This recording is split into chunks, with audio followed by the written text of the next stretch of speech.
ராமாயணம். சீதை இலங்கையில தான் இருக்கா அப்படிங்கிறது அறிந்து கொண்டதுக்கு அப்புறம் அங்க போய் பார்த்துட்டு வர்றதுக்கு அனுமன் தான் சரியான ஆள் அப்படின்ட்டு வானரங்கள் எல்லாம் சேர்ந்து முடிவெடுக்கிறாங்க. இதுவரைக்கும் பார்த்துருந்தோம். இனி என்ன நிகழ்ந்தது அப்படிங்கிறத இனிமேல் பார்க்கலாம். சுந்தரகாண்டம் ஆரம்பமாகுது. ராமகாரியமாக செல்லும் அனுமன் வானரங்களிடம் பேசினார். இலங்கை செல்ல போகிறேன். அங்கு சீதையை காணவில்லை என்றால் அங்கிருந்து தேவலோகத்திற்கு தாவி சென்று தேடுவேன். அங்கும் இல்லை என்றால் சீதையை தூக்கி சென்ற ராவணனை கட்டி இழுத்து கொண்டு வருவேன். தேவைப்பட்டால் இலங்கை மொத்த நகரத்தையும் பெயர்த்தெடுத்து வந்து விடுவேன் அப்படின்னு சொல்றாரு.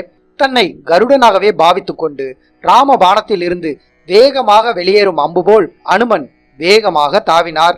அனுமன் ஆகாயத்தில் செல்லும் வேகத்தால் அங்கிருக்கும் மேகக்காற்று எழுப்பிய சத்தங்கள் பெருங்கடலை நடுங்க செய்தது.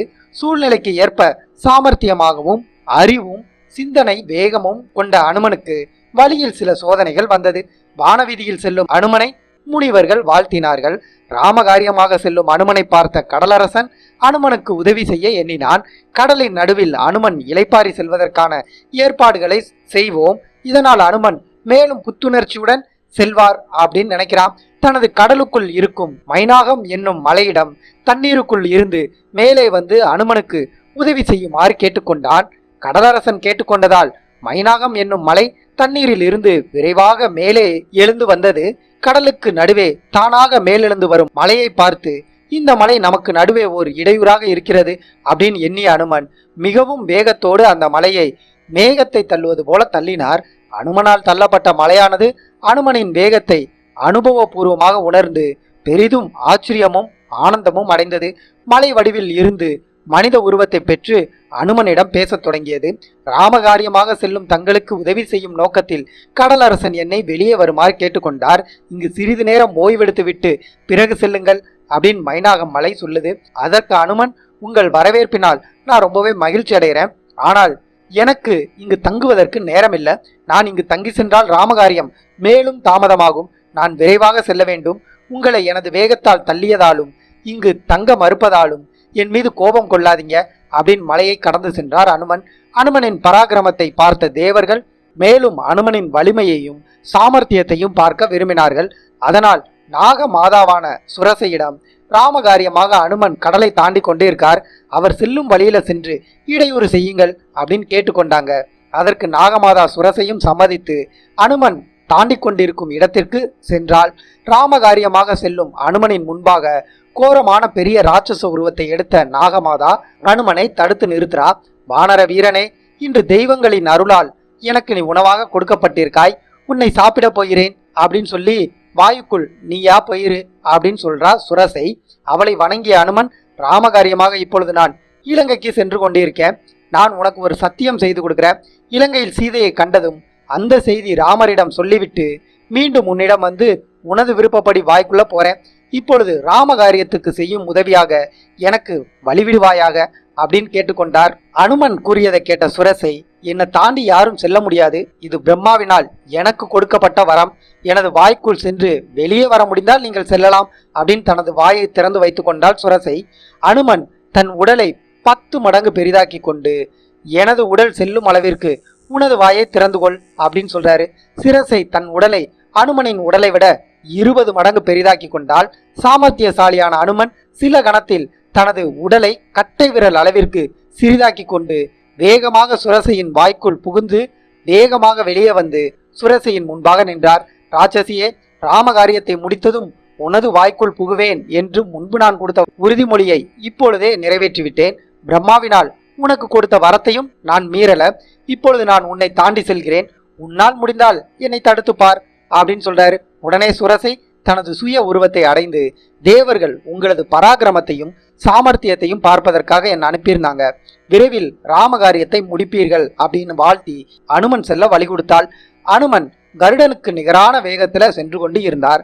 அனுமனுக்கு அடுத்து வந்த சோதனை ராட்சச பிராணி ஒன்று அனுமனை பார்த்து இன்று உணவு கிடைத்து விட்டது என்று அனுமனின் நிழலை பிடித்து இழுத்தது.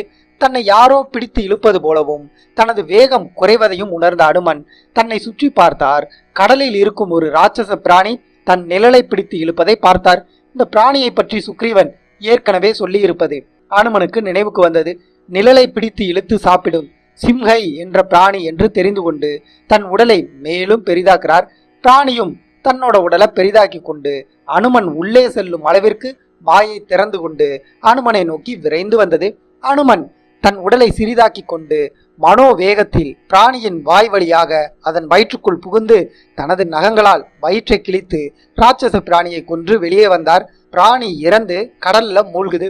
தனது உடலை பழையபடி பெரிதாக்கி கொண்டு இலங்கை நோக்கி சென்றார். தூரத்தில் மரங்களும் மலைகளும் அனுமனுக்கு தெரிந்தன. இலங்கை வந்துவிட்டோம் என்பதை அறிந்தார். இவ்வளவு பெரிய உருவத்துடன் இலங்கை சென்றால் தூரத்தில் வரும்போதே நம்மை கண்டுபிடித்து விடுவார்கள், யாருக்கும் தன்னை பற்றி தெரியக்கூடாது அப்படின்னு எண்ணிய அனுமன் தனது இயற்கையான உருவத்திற்கு மாறி இலங்கையில் உள்ள லம்பம் என்னும் மலை சிகரத்துல இறங்குறாரு. அனுமன் சுற்றிலும் பார்த்தார். இலங்கையின் பலம் குபேரனின் அழகாபுரி போல ஐஸ்வர்யத்தின் உச்சத்துல இருந்தது. திருகூட மலையில் ராவணனின் கோட்டை தாமரை நிலோத்பலம் என்னும் மலர்களால அகழி போல சுற்றி அழகுடன் இருந்ததை கண்டார். இலங்கை நகரத்தை விருப்பப்படி உருவத்தை மாற்றிக்கொள்ளும் வலிமையான ராட்சசர்கள் காவல் காத்து கொண்டு இருந்தாங்க. அனுமன் நிதானமா யோசிக்கிறாரு. நாம் யார், எங்கிருந்து வருகிறோம், எதற்காக வந்திருக்கிறோம் என்று யாருக்கும் தெரியாத வகையில சீதையை தேடணும் அப்படின்னு முடிவு செய்யறாரு. பகலில் சென்றால் யார் கண்ணிலாவது பட்டு விடுவோம் அப்படின்ட்டு இரவு வரை காத்திருந்த அனுமன் மிக சிறிய உருவத்திற்கு மாறுறாரு. இலங்கையின் நகரத்துக்குள்ள நுழைய முற்பட்டார். இவ்வளவு காவல் இருக்கும் நகரத்துக்குள் புகுந்து எப்படி சீதையை தேடுவது அப்படிங்கிற வருத்தமும் விரைவில் சீதையை பார்க்க போகிறோம் என்ற மகிழ்ச்சியும் அனுமனுக்கு ஏற்படுது. விரோதியோட கோட்டையின் நுழைவாயில் வழியாக செல்லக்கூடாது என்ற யுத்த நியதிப்படி வேறு வழியாக ராமகாரியம் நிறைவேற்ற பெற வேண்டும் என்று எண்ணி தனது இடது காலை வைத்து இலங்கை நகரத்துக்குள் நுழைந்தார் அனுமன். அனுமன் நகரத்துக்குள் தனது இடது காலை வைத்ததும் இலங்கை நகரத்தை காவல் காத்து கொண்டிருந்த அதிதேவதை அனுமனின் முன்பு வந்து, யார் நீ அப்படின்னு இருமா போட அதட்டலா கேட்டா. அதற்கு அனுமன், நான் சாதாரண வானரன், இந்த நகரத்தின் அழகை கண்டு ரசித்து பார்க்க வந்தேன், ஆசை தீர இந்த நகரத்தை சுற்றி பார்த்து விட்டு திரும்ப போயிருவேன் அப்படின்னு சொல்றாரு. என்னை மீறி இந்த நகரத்துக்குள்ள யாரும் செல்ல முடியாது, என்னை வெற்றி பெற்றால் மட்டுமே செல்ல முடியும் அப்படின்னு அந்த அதிதேவதை சொல்லுது. அனுமன், நான் உள்ளே செல்வேன், என்னை தடுக்க நீ யார் அப்படின்னு கேட்கிறாரு. அனுமனின் கேள்வியால கோபமடைந்த அதிதேவதை அனுமனை ஓர் அடி அடித்தாள். இதனால் கோபம் கொண்ட அனுமன் அதிதேவதை ஒரு பெண் என்பதால தனது இடக்கையால் லேசா குத்தினார். அனுமனின் லேசான குத்துல கீழே சுருண்டு விழுந்தால் அதிதேவதை. கலங்கி போன தேவதை தனது இருமாப்பை அடக்கி கொண்டு, பராக்கிரமம் உடையவரே, இந்த இலங்கையை பாதுகாத்து கொண்டிருக்கும் அதிதேவதை நான். ஒரு முறை பிரம்மாவிடம் ஒரு கேள்வி கேட்டிருந்தேன். அதற்கு பிரம்மா, எப்பொழுது ஒரு வானரன் தனது பராக்கிரமத்தினால் உன்னை அடக்கின்றானோ அப்பொழுது ராட்சசர்களுக்கு அழிவு காலம் வந்துவிட்டது என்பதை உணர்ந்து கொள் அப்படின்னு சொல்லியிருந்தாரு. அதன்படி இப்பொழுது நீங்கள் உங்கள் பராக்கிரமத்தினால் என்ன அடக்கிட்டீங்க, இதனால் ராட்சசர்களுக்கு அழிவு காலம் வந்துவிட்டது என்பதை உணர்ந்து கொண்டேன். இப்பொழுது நீங்கள் உங்கள் விருப்பப்படி இந்த இலங்கை நகரத்துக்குள்ள சென்று உங்கள் காரியத்தை சாதித்து கொள்ளலாம் அப்படின்னு அனுமதி கொடுக்கிறா அனுமனுக்கு. அனுமன் நகரத்துக்குள்ள காலை வைத்ததும் எதிரியின் தலை மீது தன் காலை வைப்பது போல இருந்தது அனுமனுக்கு. குபேரனின் நகரத்திற்கு இணையாக அழகுடன் செல்வ செழிப்புடன் இருந்தது நகரம். மாளிகைகள், வீடுகள் அனைத்தும் தங்கத்தாலும் நவரத்னங்களாலும் ஜொலித்தது. வீதிகள் அனைத்தும் மலர்களால அலங்கரிக்கப்பட்டு இருந்தது. நகரத்துக்குள் கொடூரமான வடிவத்துடன் வில், அம்பு, கத்தி என்று பலவிதமான ஆயுதங்களையும் வைத்துக்கொண்டு கவசத்துடன் வீரர்கள் பலர் நகரத்தை காவல் காத்து கொண்டு இருந்தாங்க. மக்கள் அகோரமாகவும் பல நிறங்களையும் பல வடிவங்களையும் கொண்டவர்களாகவும் இருந்தாங்க. ஒவ்வொரு மாளிகையாக அனுமன் தேடிக்கொண்டு வந்தார். எங்கும் சீதையை பார்க்க முடியலையே அப்படின்னு அனுமன் வருத்தமடைகிறார். அனுமன் விண்ணை முட்டும் அளவிற்கு பெரிய மாளிகை ஒன்றை கண்டார். அங்கு ராவணனின் பறக்கும் புஷ்பக விமானம் இருந்தது. இந்த விமானம் பிரம்மாவிடம் இருந்து குபேரன் பெற்றிருந்தான். அதை ராவணன் கொண்டு வந்து வைத்திருந்தான். புஷ்பக விமானத்தை பார்த்த அனுமன், இது ராவணனின் மாளிகையாக இருக்கும் என்று எண்ணி இங்கு சீதை இருக்கலாம் அப்படின்னு ராவணனோட மாளிகைக்குள்ள நுழைகிறார். சமைக்கும் இடம், உணவருந்தும் இடம் என்று ஒவ்வொரு அறையாக போய் பார்க்கிறார். எங்கும் சீதையை பார்க்க முடியல. பெண்கள் மட்டும் இருக்கும் அறைக்கு அவர்களின் அனுமதி இல்லாமல் போகக்கூடாது என்ற தர்மத்தை மீறி பெண்களின் அறைக்குள்ளும் சென்று பார்க்கிறார். அங்கும் சீதை இல்ல. ஒரு அறையில தங்கத்தாலும் வைரத்தாலும் செய்யப்பட்ட ஒரு கட்டில்ல ஒரு மலை போல ஒரு ராட்சசன் படுத்திருந்தான். அவனுடைய ரூபத்தை கண்டு அனுமன் சில கணம் பிரமித்து நின்று பார்த்தார்.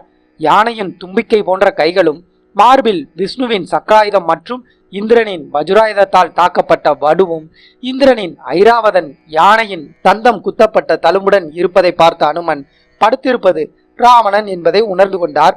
அனுமன் சுற்றிலும் பார்த்தார். பல பெண்கள் அந்த அறையில உறங்கி கொண்டு இருந்தாங்க.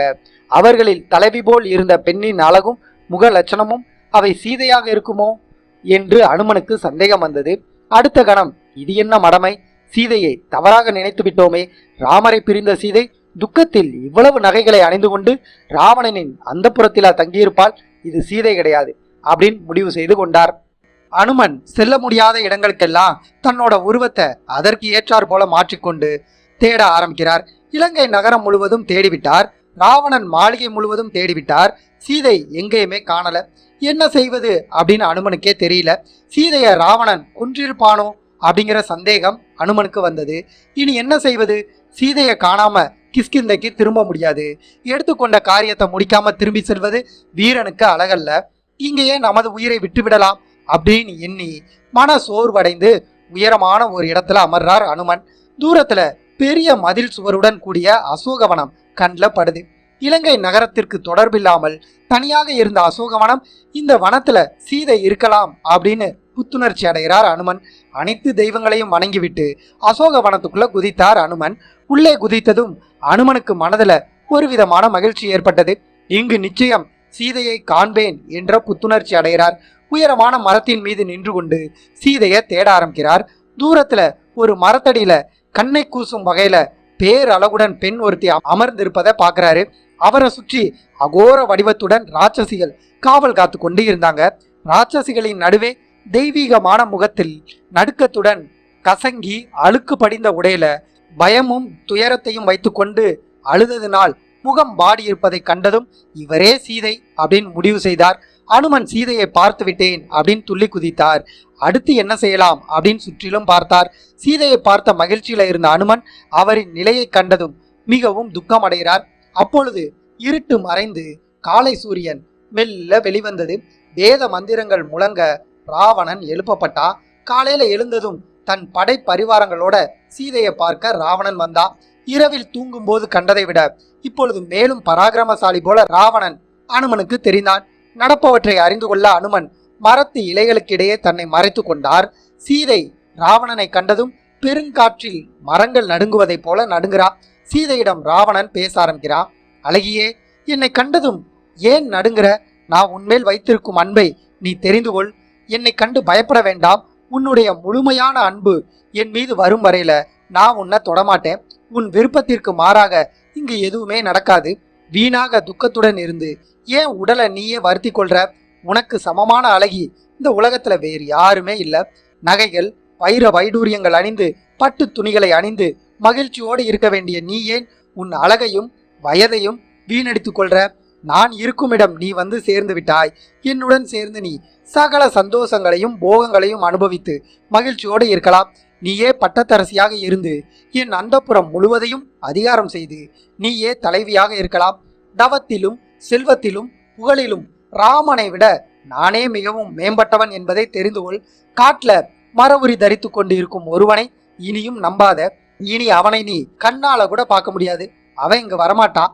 என் சொல்லை கேட்டால் சகல ஐஸ்வர்யங்களையும் அனுபவிக்கலாம் அப்படின்னு சீதையிடம் ராவணன் நயத்தோட சொல்றான். அனுமன் ராவணன் பேச்சுல மேலும் துள்ளி குதித்தார்.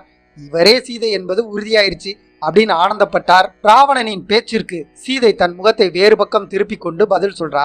நீ செய்வது பேசுவது அனைத்தும் தகாத காரியமா இருக்கு. நான் யார் என்பதையும் என் பிறந்த வீடு புகுந்த வீட்டின் வரலாற்றை அறிந்து கொண்டு பேசு. என்னை பற்றிய உன் எண்ணத்தை உடனே மறந்துடு. வேறொருவன் மனைவி எப்பொழுதும் உன் மனைவியாக முடியாது. தர்மத்துடன் உன் மனைவிகளோட மகிழ்ச்சியாக இருந்து உன் உயிரை காப்பாற்றிக்கொள். இல்லைனா அவமானத்தையும் துக்கத்தையும் விரைவில் அடைவாய், தெரிந்து கொள் அப்படின்னு மேலும் சீதை சொல்றா. மேலும் சீதை, ராமர் ராட்சசன் ஒருவனை அழித்து விட்டார் என்ற பயத்தில் தானே அவர்கள் இல்லாத நேரம் பார்த்து என்னை தூக்கி கொண்டு வந்த. அவர்களுக்கு முன்பாக உன்னால் நான் இருக்கும் இடத்துக்கு அருகில கூட உன்னால வர முடியாது. இதுவே உன்னுடைய வீரம் என்பதை நான் தெரிந்து கொண்டேன். நீ என்கிட்ட கூறிய உன்னுடைய செல்வங்கள் ஐஸ்வர்யங்கள் போகங்கள் என ஒன்றுமே எனக்கு தேவையில்லை. அவற்றை வைத்து நீ எனக்கு ஆசை காட்ட வேணாம். இதனால் உனக்கு ஒரு பயனும் இல்லை. நான் சக்கரவர்த்தியின் திருமகன், ராமருக்கு உரியவள். ராமரை விட்டு நான் விலக மாட்டேன். உனக்கு ஒரு நல்ல அறிவுரை சொல்றேன், கேட்டுக்கொள். முதல்ல ராமரிடம் சென்று மன்னிப்பு கேட்டு என்னை அவரிடம் ஒப்படைத்து விட்டு அவரின் கோபத்தில் இருந்து தப்பித்துக்கொள். ராமர் உன்னை மன்னிப்பார். அவரை சரணடைந்து அவருடைய அன்பை பெற்றுக்கொள். சரண் அடைந்தவர்களை அவர் ஒண்ணுமே செய்ய மாட்டார். உன்னை சுற்றி இருப்பவர்களில் உனக்கு நல்ல புத்தி சொல்கிறவர்கள் ஒருத்தர் கூட இல்லையா? ஏன் இவ்வாறு கெட்ட காரியங்கள் செய்து உனக்கு கெடுதலை உண்டாக்கி கொண்டு உன்னை நம்பி இருக்கும் மக்களுக்கும் அழிவை தேடி கொடுக்கிற? அரசன் ஒருவன் தன் மனதை கட்டுப்படுத்தி கொள்ளாம போனா அவனுடைய நாடும் நகரமும் செல்வமும் சீக்கிரம் அழிந்து போகும். உன்னுடைய பொறுப்பை புரிந்து கொண்டு உன்னுடைய எண்ணத்தை விட்டுவிட்டு உன்னையும் உன் அரசையும் காப்பாற்றிக்கொள். இல்லைனா ராம லக்ஷ்மணரின் அம்பு சீக்கிரமே இந்த இலங்கையை அழிக்கும் அப்படின்னு சொல்லி முடிக்கிறார். சீதை பேசியதுல கோபமடைந்த ராவணன் கர்ஜனையோட பேசுறா. உன் மீது நான் வச்சிருக்கிற அன்பே உன்னை இப்போது காப்பாற்றியது. இல்லைனா நீ பேசிய பேச்சுக்கு உன்னை கொண்டிருப்பேன். உனக்கு நான் கொடுத்த காலம் முடிய இன்னும் 2 மாசம் மட்டுமே இருக்கு. ஞாபகம் வைத்துக்கொள். அதற்குள் நீ சம்மதிக்கல அப்படின்னா ஏற்கனவே நான் சொன்னது போல என் சமையல் அறையில உன்னை எனது சமையல் கலைஞர்கள் சமைத்து விடுவார்கள்.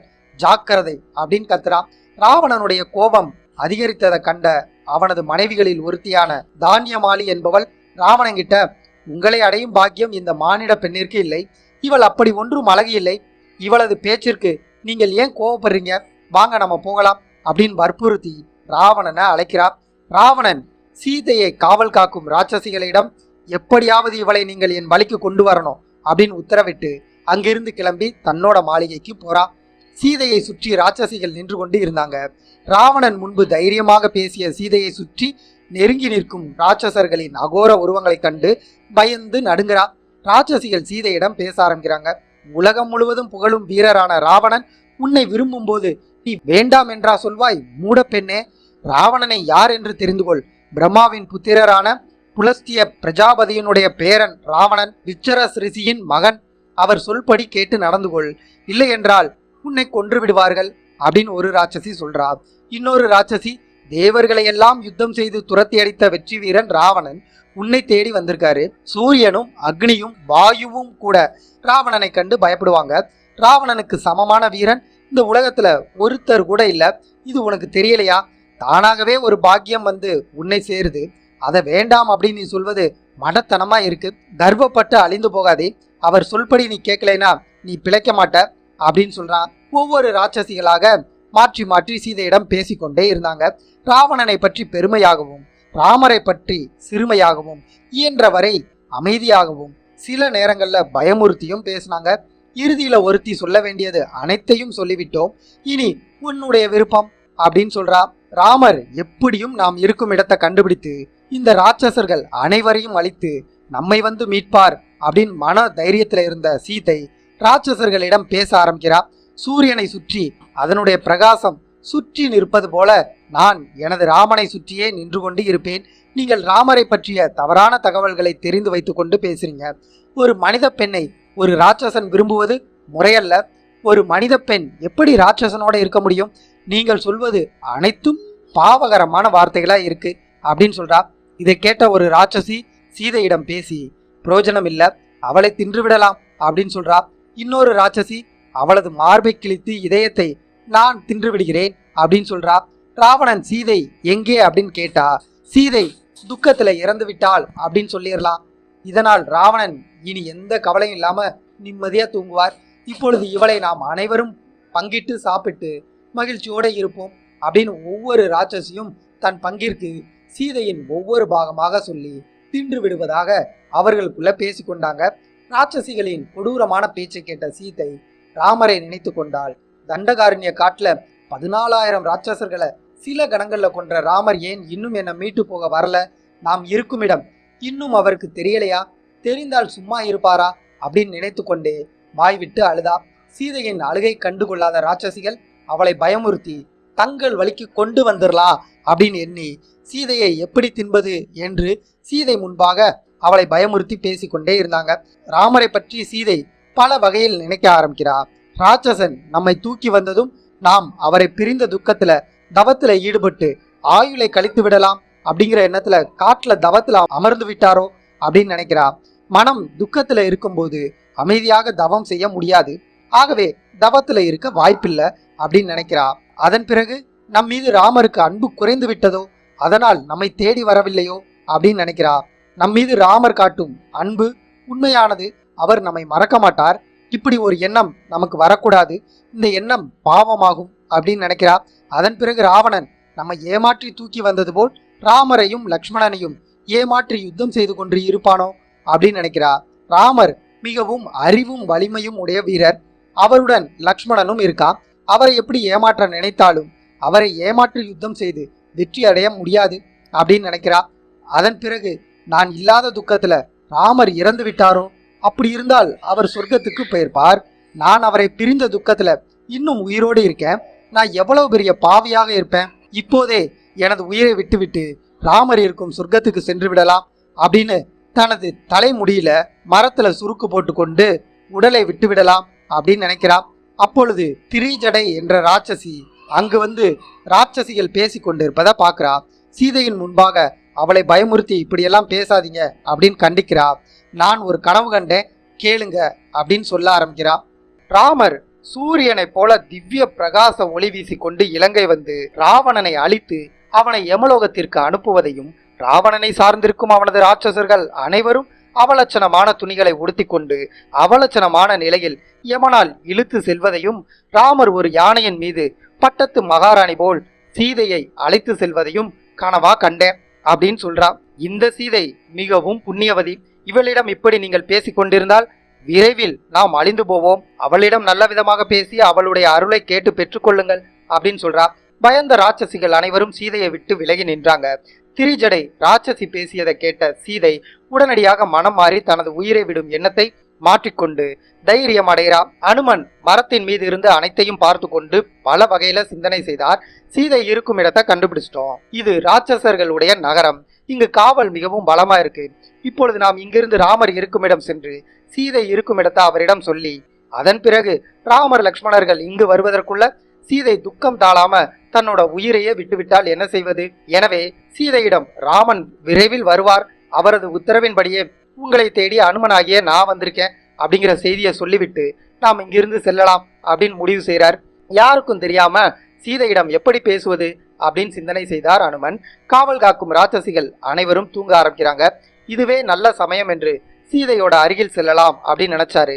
ஆனால் சீதையின் முன்பாக திடீரென்று ஒரு வானரம் சென்று பேச ஆரம்பித்ததால் ராவணன் ஏதோ ஏமாற்று வேலை செய்கிறான் என்று நம்மை கண்டு பயத்துல கூச்சலிட்டால் ராமர் கொடுத்த மோதிரத்தை காண்பிக்க முடியாம போயிருமே. சீதையை சுற்றி தூங்கி கொண்டிருக்கும் ராட்சசிகள் அனைவரும் வந்து விடுவாங்க. அவர்களோடு யுத்தம் செய்து சமாளிக்கலாம். ஆனா மேலும் பல ராட்சசர்கள் வருவாங்க. அனைவரையும் நமது வலிமையால் சமாளித்து விடலாம். ஆனால் இவ்வளவு ராட்சசர்களை எதிர்த்து யுத்தம் செய்து சோர்வு ஏற்பட்டாலோ, உடலுக்கு ஏதேனும் காயங்கள் ஏற்பட்டாலோ மீண்டும் இங்கிருந்து 100 யோஜன தூரம் தாண்ட முடியாமல் போயிடும். இதனால ராமருக்கு சீதை இருக்கும் இடத்தை சொல்ல முடியாம போகும். எனவே ராமரின் தூதன் நான் என்பதை முதல்ல சீதைக்கு புரிய வைத்து விட வேண்டும் அப்படின்னு எண்ணி ஒரு வழியை கண்டுபிடித்து அதனை செயல்படுத்த ஆரம்பிக்கிறார். மரத்தின் மீது இருந்து ராமநாமத்தை சப்தமாக ஜபிக்க ஆரம்பிக்கிறார். ராமருடைய சரித்திரத்தையும் குணங்களையும் சீதை கேட்கும்படி மெதுவான குரல்ல தசரதருடைய குமாரர் ராமரை பற்றி சொல்ல ஆரம்பித்து சீதையை தேடி வந்திருப்பது அனுமன் என்று முடிக்கும் வரையில சொன்னார் அனுமன். அனுமனின் வார்த்தைகள்ல மகிழ்ச்சி அடைந்த சீதை யாருடைய குரல் இது அப்படின்னு சுற்றிலும் தேடினார். ஒருவரும் அவளது கண்ணில் தெரியல. மரத்தின் மீது பார்த்தால் ஒரு வானரம் மட்டும் மரத்துல மறைந்திருப்பதை பார்க்கிறா. காதில் விழுந்த வார்த்தைகளும் கண் முன்பே தெரியும் வானரமும் நமது கனவா இருக்குமோ அப்படின்னு யூகிக்கிறா சீதை.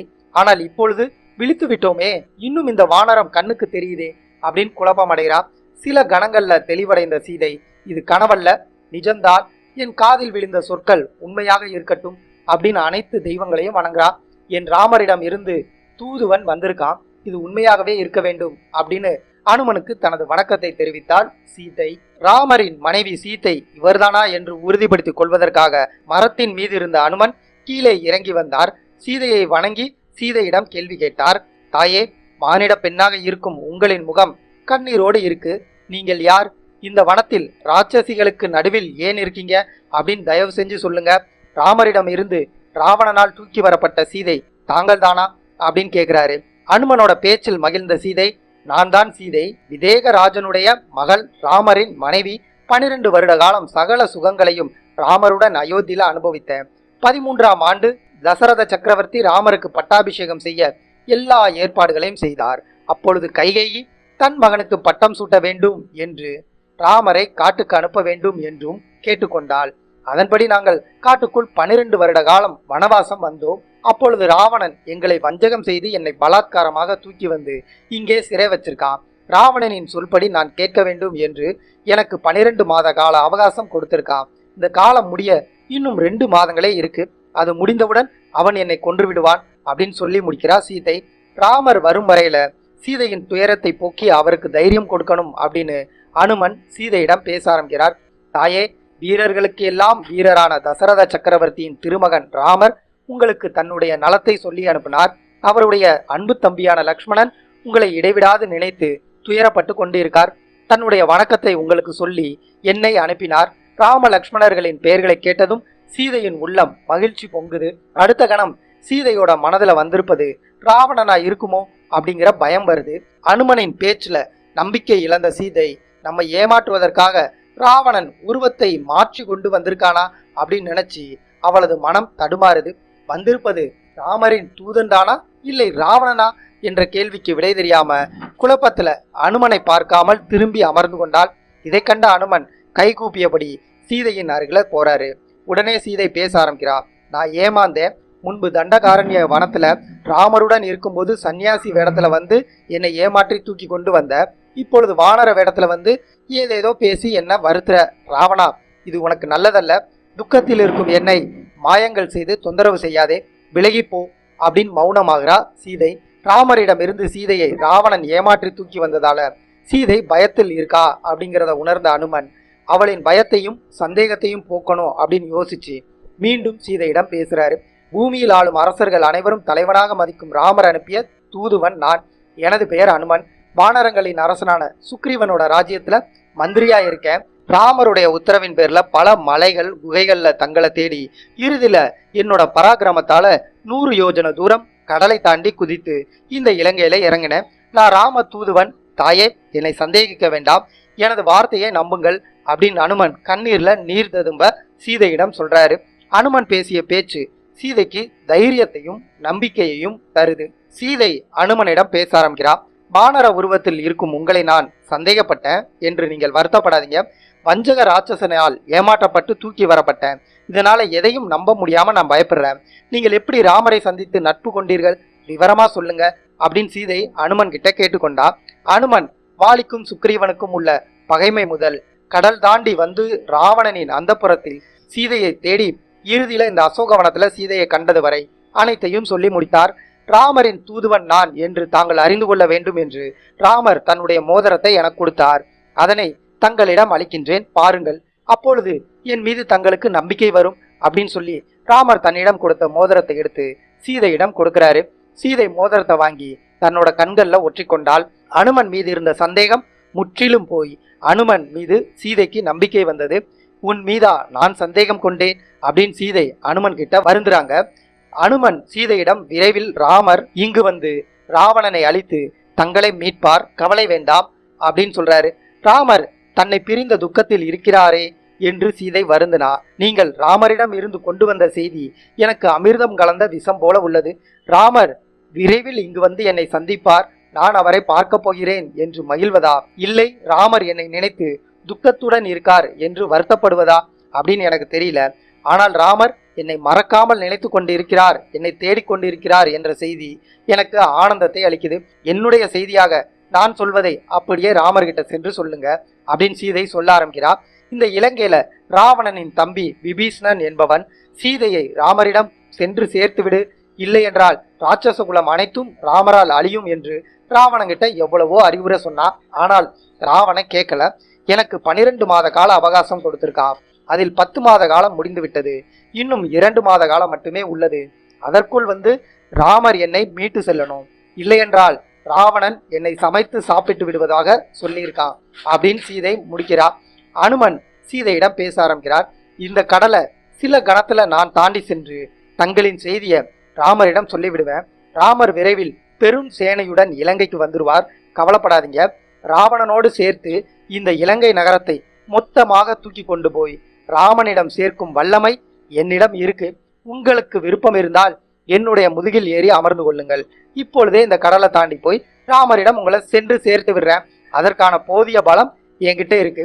சிறிதும் தங்களுக்கு சந்தேகம் வேண்டாம். உத்தரவிடுங்கள் தாயே, இப்பொழுதே இதை செய்து முடிக்கிறேன். கடலை தாண்டும் போது என்னை தடுக்கும் பலம் இங்கு யாருக்குமே இல்லை.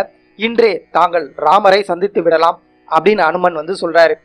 அனுமன் கூறியதை கேட்ட சீதை, இவ்வளவு சிறிய வானரமாக இருக்கும் இந்த அனுமன் எப்படி நம்ம தூக்கி கொண்டு 100 யோஜன தூரம் இந்த கடலை தாவி செல்வார் அப்படின்னு ஆச்சரியப்பட்டு சந்தேகப்படுறாங்க. சீதையின் சந்தேகத்தை உணர்ந்த அனுமன் தனது வலிமையை சீதைக்கு காண்பிப்பதற்காக தன்னோட உருவத்தை மிகவும் பெரிதாக்கி காட்டுறார். இதை கண்ட சீதை பெரும் மகிழ்ச்சி அடைகிறாங்க. அனுமனே, உனது சக்தியை நான் உணர்ந்தேன். நான் உன்னுடன் வந்தால் கடலை தாண்டி கொண்டிருக்கும் போது வழியில் யாராவது ராட்சசர்கள் உன்னை தடுத்து யுத்தத்திற்கு அழைப்பார்கள். ஆயுதங்களை நம் மீது வீசி எறிவார்கள். நீ என்னையும் பாதுகாத்து கொண்டு யுத்தத்திலும் உனது கவனத்தை செலுத்துவது மிகவும் கடினமாகும். எவ்வளவாக வலிமை மிக்கவனாக இருந்தாலும் யுத்தத்துல வெற்றி என்பது உறுதியானது இல்லை. உனக்கு ஏதேனும் அபாயம் நேர்ந்தால் நான் இங்கே இருக்கும் செய்தி ராமருக்கு தெரியாமலே போகும். ராட்சசர்கள் ஆயுதங்களை உன் மீது எரியும் போது உன் முதுகில் நான் எப்படி தைரியமா அமர்ந்திருப்பேன்? கடல்ல நான் விழுவதற்கு வாய்ப்பு உள்ளது. அடுத்து ராவணன் என்னை வஞ்சகமாக தூக்கி சென்றான். நீ என்னை யாருக்கும் தெரியாமல் தூக்கி சென்றால் நீயும் வஞ்சகமாக என்னை தூக்கி செல்வது போல் ஆகும். இது முறையானது அல்ல. இது ராமனுடைய வீரத்தை நாம் குறைவுபடுத்துவது போலாகும். ராவணனை எதிர்த்து ராமர் போர் செய்து அவனை அழித்துவிட்டு என்னை மீட்டால்தான் ராமரின் சத்திரிய குலத்திற்கு கௌரவமாய் இருக்கும். நீ சென்று ராமரையும் லக்ஷ்மணனையும் உங்களது வானர சேனைகளையும் இங்கே அழைத்து வா. நான் காத்திருக்கேன். ராமருடைய பானங்களால் இந்த இலங்கை அழிந்து ராவணன் யமலோகம் அனுப்பப்பட வேண்டும். விரைந்து சென்று வா அப்படின்னு சீதை அனுமன் கிட்ட சொல்றா. அனுமன் சீதையிடம் பேச ஆரம்பிக்கிறார். ராமரிடம் நான் சென்றதும் என்ன சொல்லணும்?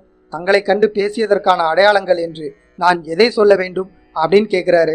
அதற்கு சீதை, ஒரு முறை தண்டகாரண்ய காட்டுல ராமர் எனது மடியில தூங்கி கொண்டு இருந்தார். அப்பொழுது ஒரு காகம் என் முதுகுல கொத்தி கொண்டே இருந்தது. நான் எவ்வளவு விரட்டியும் அது போகல. கல்லை கொண்டு அதன் மீது எரிந்தும் போகல. என்னை மிகவும் துன்புறுத்தியது. முதுகுல காயத்துடன் இருந்த என்னை பார்த்த ராமர் முதல்ல சிரித்தார். பின்பு காகம் பறவையல்ல, அது ஒரு ராட்சசன் என்பதை அறிந்து கோபம் கொண்ட ராமர் தனது அம்பை காகத்தின் மீது ஏவி விட்டார். அம்பு காகத்தை விரட்டியது.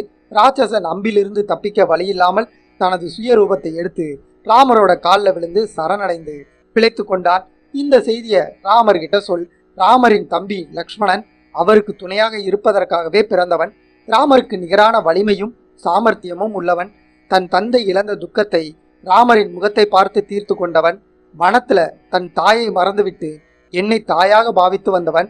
விரைவாக வந்து என் துயரத்தை போக்குவாய் அப்படின்னு லக்ஷ்மணன் கிட்ட சொல் அப்படின்னு சொல்றா. கொஞ்சம் யோசனை செய்த சீதை அனுமனிடம், தர்மத்தை அறிந்த ராமருக்கு என்னை நீ கண்ட அடையாளமாக ஒன்றும் சொல்ல வேண்டாம், அவருக்கே அனைத்தும் தெரியும். எனது வணக்கத்தை மட்டும் சொல் போதும் என்று தன் தந்தை தனக்கு கொடுத்திருந்த சூடாமணி ஆபரணத்தை அனுமனிடம் கொடுத்து அதனை ராமரிடம் கொடுத்து விடு அப்படின்னு சொல்றா. அனுமனிடம் சீதை கேள்வி கேட்கிறா. நீ இங்கிருந்து சென்றதும் நான் மீண்டும் பழையபடி துக்கத்திற்கு போயிடுவேன். நீ உன் வலிமையால் இந்த கடலை தாண்டி வந்துட்ட. ராமரும் லக்ஷ்மணனும் உங்களது வானர படைகளும் எப்படி இந்த கடலை தாண்டி வருவாங்க? உனக்கு ஏதேனும் யோசனை இருந்தால் சொல், நான் சிறிது ஆறுதலோடு இருப்பேன் அப்படின்னு கேட்கிறா. அனுமன் சீதையிடம் பேச ஆரம்பிக்கிறார். தாயே, நான் ஒருவன் தான் இந்த கடலை தாண்டக்கூடியவன் என்று எண்ணிவிடாதீங்க. சுக்ரீவனின் வானர படையில உள்ளவர்கள் அனைவரும் பல யோஜன தூரம் தாண்டி பறந்து செல்லும் சக்தியை பெற்றிருக்காங்க. என்னை விட சாமர்த்தியசாலியா இருப்பாங்க. இந்த கடலை தாண்டுவது வானர படைகளுக்கு ஒரு பெரிதான காரியம் இல்லை. என்னை விட பலசாலிகளும் சாமர்த்தியசாலிகளும் ஆகாய மார்க்கமாக பறந்து செல்பவர்களும் ஆயிரக்கணக்கில் எங்ககிட்ட இருக்காங்க. தங்களுக்கு ஒரு சந்தேகமும் வேண்டாம். எனது முதுகுல ராமர் லக்ஷ்மணன் இருவரையும் அமர்த்தி கொண்டு விரைவில் இங்கு தாவி வந்துருவேன். ராமரும் லக்ஷ்மணனும் விரைவில் வில் அம்புடன் இலங்கையின் எல்லையில நிற்பாங்க. இந்த செய்தி தங்களின் காதுகளுக்கு வந்து சேரும். ராவணனையும் அவனை சார்ந்தவர்களையும் அடியோடு ராமர் லக்ஷ்மணன் அழிப்பதை பார்ப்பீங்க. வானர சேனைகள் குதித்து கூத்தாடி இந்த இலங்கை நகரத்தை அழிப்பதை பார்ப்பீங்க. தைரியமா இருங்க அப்படின்னு சீதையை வணங்கி, நான் செல்கிறேன், எனக்கு அனுமதி அளியுங்கள். அதற்கு முன்பாக எனக்கு ஒரு விண்ணப்பம் இருக்கு, அதுக்கும் அனுமதி கொடுங்க அப்படின்னு கேட்டார் அனுமன். அதுக்கு சீதை என்னன்னு கேட்குறாங்க. அனுமன் சீதையிடம், இந்த அசோகவனத்துல உங்களின் இந்த அவல நிலையை கண்ட பின்பு நான் அப்படியே செல்ல விரும்பல. தங்களை கொடுமைப்படுத்தும் ராட்சசிகளை அழிக்க என் கைகள் துடிக்குது. தயவு செய்து தாங்கள் இதுக்கு அனுமதி கொடுங்க அப்படின்னு கேட்கிறாரு. ஆனால் சீதையோ, உனது கோபம் அர்த்தமில்லாதது. ராவணன் இட்ட கட்டளையை நிறைவேற்றுவது ராட்சசிகளோட கடமை. தங்கள் கடமையை அவங்க செய்கிறாங்க. இவர்களை தண்டிப்பது முறையாகாது அப்படின்னு சொல்றா. தாயே, ராவணனின் கட்டளையாக இருந்தாலும் இவர்கள் செய்தது தவறுதானே, அதற்காக அவர்களுக்கு தண்டனை அளிக்க வேண்டாமா அப்படின்னு வாதிடுறாரு. அதுக்கு சீதை, அனுமனே, நீ சொல்வது போல் தவறு செய்தவர்களை தண்டிக்க வேண்டுமென்றால் முதல்ல ராமரையும் என்னையும் உன்னையும் கூட தண்டிக்கணும் அப்படின்னு சீதை சொல்றாங்க. அதுக்கு திடுக்கிட்ட அனுமன், ராமர் என்ன தவறு செய்தார் அப்படின்னு கேட்குறாங்க. ராவணன் என்னும் கொடிய ராட்சசனிடம் பதிவிரதையான தன் மனைவி சிக்கியிருக்காள், அவளுக்கு ஆபத்து இருக்கிறது அப்படின்னு தெரிந்தும் காலம் தாழ்த்தாம ஓடி வந்து என்னை காப்பாற்றாம ஒரே இடத்துல அமர்ந்து கொண்டு தன்னுடைய ஆட்களை அனுப்பி தேடிக்கொண்டு காலம் கடத்தி கொண்டிருக்காரே, இது அவர் செய்த குற்றம் அல்லவா அப்படின்னு சீதை பதிலளிக்கிறாங்க. அனுமன் திகைத்து சீதையின் பதிலை ஆமோதித்து கொண்டு, பதிவிரதையான தாங்கள் என்ன தவறு செய்தீர்கள் அப்படின்னு கேட்கிறாரு. எந்த பெண்ணும் தன் கணவரை பற்றி அடுத்தவரிடம் குறை கூறக்கூடாது, ஆனால் தற்போது உனக்கு புரிய வைக்க வேண்டும் என்ற காரணத்திற்காக ராமரை பற்றி உன்னிடம் நான் குறை சொன்னேன், இது நான் செய்த தவறுதானே அப்படின்னு கேட்குறாங்க. மேலும் திகைத்த அனுமன், நான் என்ன தவறு செய்தேன் அப்படின்னு கேட்குறாரு. அரசன் இட்ட பணியை செய்வது ராட்சசிகளோட கடமை, அதனை செய்து கொண்டிருக்கும் ராட்சசிகளை தண்டிக்க வேண்டும் என்று நீ நினைத்தது குற்றம். தவறு செய்யாதவர்களே இவ்வுலகில் இல்லை, தவறு செய்வது மனித இயல்பு, அதை உணர்ந்து மனம் வருந்தி அதை திருத்திக் கொள்வதே சிறந்த மனிதனின் அடையாளம் அப்படின்னு சீதை சொல்றாங்க. இதை கேட்ட அனுமன் தனது கோபத்தை விட்டு ராட்சசிகளை துன்புறுத்தாமல் சீதையை வணங்கி அவளிடமிருந்து விடைபெற்றார். நான் உயிரோடு இருக்கேன் அப்படிங்கிற செய்தியை ராமர் லக்ஷ்மணன் கிட்ட சொல்லி, விரைவாக அவர்களை இங்கே அழைத்து வா, உனக்கு ஜெயம் உண்டாகட்டும் அப்படின்னு வாழ்த்தி அனுமனுக்கு அனுமதி கொடுத்தாள் சீதை. அங்கிருந்து கிளம்பினார் அனுமன். அனுமன் அசோகவனத்தின் மதில் மேல் அமர்ந்து சிறிது நேரம் யோசனை செய்தார். ராமரிடம் சென்று சீதை இருப்பிடம் பற்றி செய்தியை சொல்லி, அனைத்து வானர படைகளுடன் இலங்கைக்கு வரும் வரை சீதை சுகமாக இருக்க வேண்டும், சீதையை யாரும் துன்புறுத்தக்கூடாது, இதுக்கு என்ன செய்யலாம் அப்படின்னு சிந்தனை செய்தார். செல்வத்திலும் சுகபோகத்திலும் இருக்கும் ராட்சசர்களிடம் சமாதான வழியில பேசி கொண்டிருக்க முடியாது.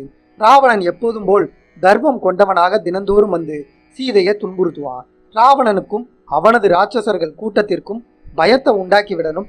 அப்படி செய்தால் ராவணனும் ராட்சசிகளும் சீதையை எந்த விதத்திலும் துன்புறுத்த மாட்டாங்க, சீதையை கண்டு பயப்படுவாங்க. நான் இப்பொழுது இங்கு வந்தது கூட ராவணனுக்கு தெரியாது, நாம் வந்து சென்ற அடையாளத்தை ஏற்படுத்தி விட்டு பயத்தை உண்டாக்கி விடலாம் அப்படின்னு யோசிக்கிறாரு. இந்த காரியத்தை சிறிது நேரத்துல முடித்துவிட்டு விரைவில் ராமர் இருக்கும் இடம் செல்லணும் அப்படின்னு முடிவெடுக்கிறார். அனுமன் உடனே தனது உருவத்தை பெரிய வடிவமாக்கி கொண்டார். அசோகவனத்தை நாசம் செய்ய ஆரம்பிக்கிறார். மரங்களை வெட்டி வீசுகிறார், கொடிகளை நாசம் செய்து குவியல் போல் வைத்தார், அலங்காரங்கள் அனைத்தையும் உடைத்து எறிந்தார். மிக ரம்யமான அழகுடன் இருந்த அசோகவனம் இப்பொழுது தன் அழகை முற்றிலும் இழந்தது. அங்கே இருந்த மான்களும் பறவைகளும் பயந்து ஓடி அசோகவனத்தை விட்டு வெளியேறியது.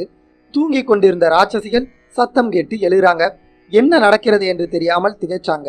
அனுமன் நந்தவனத்தை அழித்துவிட்டு மதில் மேல் ஏறி அமர்ந்தார். அனுமன் தன் உடலை மேலும் பெரிதாக்கி ராட்சசிகளை நிலைகுலைய செய்தார். அனுமனின் பெரிய உடலை கண்ட ராட்சசிகள் பயந்து நடுங்குறாங்க. ராவணனிடம் சொல்வதற்காக சில ராட்சசிகள் ஓடுறாங்க.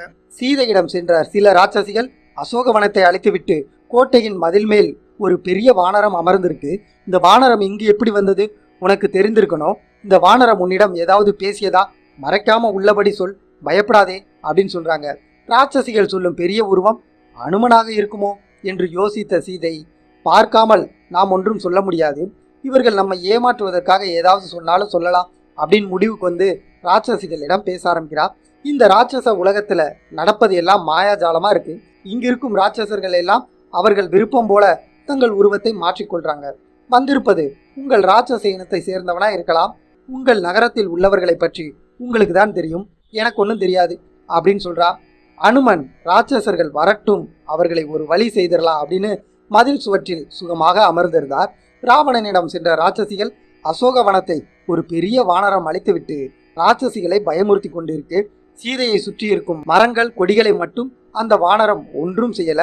சீதையிடம் அந்த வானரம் ஏதாவது தகவல் சொல்ல வந்திருக்குமோ அப்படின்னு சந்தேகமா இருக்கு. சீதையிடம் கேட்டு பார்த்தோம், அவ எனக்கு எதுவும் தெரியாதுன்னு சொல்லிட்டா. அந்த வானரத்தை அழிக்க தக்க ஆட்களை அனுப்பணும் அப்படின்னு கேட்டுக்கொண்டாங்க. தன் சுகபோகத்திற்காக உருவாக்கப்பட்ட அசோகவனம் அழிந்து விட்டது என்ற செய்தியை கேட்ட ராவணன் ரொம்பவே கோவப்படுறான். தனது ராட்சச வீரர்களிடம் அந்த வானரத்தை பிடித்து கொண்டு வாருங்கள் அப்படின்னு கட்டளையிடுறான் ராவணன். இரும்பு உலக்கை, கத்தி மற்றும் பலவிதமான கொடூர ஆயுதங்களோட ராட்சச வீரர்கள் அனுமனை பிடிக்க அசோகவனத்துக்கு விரைந்து செல்றாங்க. அனுமன் அசோகவனத்து மதில் சுவற்றின் மேல் அமர்ந்திருப்பதை கண்ட ராட்சசர்கள் அனுமனை தாக்க முற்படுறாங்க. அனுமன் ராட்சசர்களை கண்டதும் அசோகவனத்தின் வாயில் கதவில் இருந்த பெரிய இரும்பு கட்டையை பிடுங்கி எதிர்கொண்ட ராட்சசர்கள் அத்தனை பேரையும் எதிர்த்து யுத்தம் செய்கிறார். மரங்களை வேரோடு பிடுங்கி அவர்கள் மீது எறிகிறார். வந்திருந்த ராட்சசர்களை ஒருவர் பின் ஒருவராக அழித்துவிட்டு மீண்டும் அசோகவனத்தின் மதில் சுவற்றின் மேல் அமர்ந்து கொண்டு வாழ்க ராமர், வாழ்க லக்ஷ்மணன், வாழ்க சுக்ரீவன் அப்படின்னு கர்ஜனை செய்த அனுமன், ராட்சசர்களே, உங்களுக்கு அழிவு காலம் வந்துவிட்டது. எங்களது பகைவர்களான உங்களை அழிக்க வந்திருக்கேன். 1000 ராவணன்கள் இருந்தாலும் இப்போது என் கூட யுத்தம் செய்ய வரலாம். என்னை எதிர்க்க வரும் அனைவரையும் அழிக்க நான் தயாரா நிற்கிறேன். உங்கள் நகரத்தை இப்பொழுது அழிக்க போறேன் அப்படின்னு இலங்கை நடுங்கும்படி அனுமன் கர்ஜிக்கிறார். வானரத்தை பிடிக்க சென்ற ராட்சசர்கள் அனைவரும் இறந்து விட்டார்கள் என்ற செய்தியை கேட்ட ராவணன் மிகுந்த கோபத்தோட கொதித்து எழுந்து கர்ஜனை செய்ய ஆரம்பிக்கிறான். ராட்சசர்களின் நிகரற்ற வீரனான பிரகஸ்தனுடைய மகனான ஜம்புமாலி என்பவனை அழைத்து அந்த வானரத்தின் கொட்டத்தை அடக்கிவிட்டு வா அப்படின்னு உத்தரவிட்டான் ராவணன். ஜம்புமாலி ராட்சசன் கவசம் அணிந்து கொண்டு தனது கொடூரமான ஆயுதங்களோட அசோகவனம் கிளம்புறான். அனுமன் அருகில் இருக்கும் பெரிய மண்டபத்தின் மேல் ஏறி நிற்கிறாரே. பெரிய உருவத்தில் இருந்த அனுமன் நிற்பது இலங்கையின் மேல் ஆகாயத்தில் ஒரு பொன்மயமான மலைத்தொடர் இருப்பது போல இருந்தது. இலங்கையை அழிக்க வந்திருக்கேன் என்று கர்ஜனை செய்த அனுமனின் சத்தம் நகரத்தின் 8 திசைகளிலும் எதிரொலிக்குது. அனுமனோட சத்தத்தை கேட்ட பல ராட்சசர்களின் உள்ளம் நடுங்குது. அந்த பெரிய மண்டபத்துல காவல் காத்து கொண்டிருந்த ராட்சசர்கள் அனுமன் மீது பல பயங்கரமான ஆயுதங்களை தூக்கி எறிந்து தாக்குறாங்க. அனுமன் மண்டபத்தின் தூணாக இருந்த தங்கத்தால் செய்யப்பட்டு வைரத்தால் அலங்கரிக்கப்பட்ட தூணை பிடுங்கி எதிர்த்த ராட்சசர்களின் மீது எறிந்தார். தூணை எடுத்ததும் பெரிய மண்டபம் கீழே இடிந்து விழுந்தது. தாக்கிய ராட்சசர்கள் அனைவரும் அழிந்தாங்க. இஸ்வாகு குலத்தின் ராஜகுமாரன் ராமரின் பகைய ராவணன் சம்பாதித்து கொண்டான். அதன் விளைவாக என்னை காட்டிலும் வலிமையான வானரங்கள் சுக்ரீவன் தலைமையில வரப்போறாங்க. உங்களையும் உங்கள் நகரத்தையும் அழிக்க போறாங்க அப்படின்னு அனுமன் கர்ஜனை செய்கிறார். அனுமனின் சத்தத்துல பல ராட்சசர்கள் ஓடி ஒளிறாங்க. அனுமன் இருக்கும் இடத்திற்கு ஜம்புமாலி தனது படைகளோடு வந்து சேர்றான். பெரிய கோவேறு கழுதைகள் பூட்டிய தேர்ல ஆயுதங்களோடு வந்திருக்கும் ராட்சசனை பார்த்த அனுமன் தாக்குதலுக்கு தயாரானார். தேரில் இருந்த ஜம்புமாலி அனுமன் மீது அம்புகளை எய்தான். ஒரு அம்பு அனுமனின் உடலை லேசாக தாக்கி ரத்தம் வந்தது.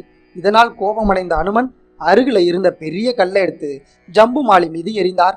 அதிலிருந்து ஜம்புமாலி மீண்டு வருவதற்குள்ள ஒரு பெரிய ஆச்சா மரத்தை வேரோடு பிடுங்கி தேரின் மீது வீசினார். தேர் இருந்த இடம் தெரியாம பொடி பொடியா ஆனது. உடன் வந்த ராட்சச வீரர்கள் அனைவரும் அழிந்தனர். அனுமன் ஜம்புமாலியின் பெரிய ராட்சச உடம்பு நசுங்கி கைகால் தலை என அடையாளம் தெரியாமல் அனைத்தும் தரையோடு தரையாகி பிண்டமானது. யுத்தத்தின் முடிவுல ஜம்புமாலி இறந்த செய்தி ராவணனுக்கு தெரிவிக்கப்பட்டது. வலிமையான வீரன் ஜம்புமாலி இறந்த செய்தியை கேட்ட ராவணன் திகைத்தான். வந்திருக்கும் வானரம் ஒரு மிருகம் போல் தெரியல, ஏதோ புதிதா தெரியுது. என்னுடைய பழைய பகைவர்களான தேவர்களின் சதியா இருக்க வேண்டும். ஒரு புது வகையான பிராணியை உருவாக்கி இங்கு அனுப்பியிருக்காங்க. இந்த வானரத்தை கட்டாயம் பிடித்து என் முன் கொண்டு வரணும் அப்படின்னு சொல்லி தனது வலிமையான ராட்சச வீரர்களையும் அவர்களுக்கு துணையாக பெரும் சேனையையும் அனுப்பினான் ராவணன். பெரிய ராட்சசர்களின் கூட்டம் பெரும் படைகளாக அசோகவனம் நோக்கி வந்தது. அனுமனை பிடிக்க வந்த ராட்சசர்களின் கூட்டத்தை ராவணனின் 5 சேனாதிபதிகள் வழி நடத்தி கொண்டு வந்தாங்க.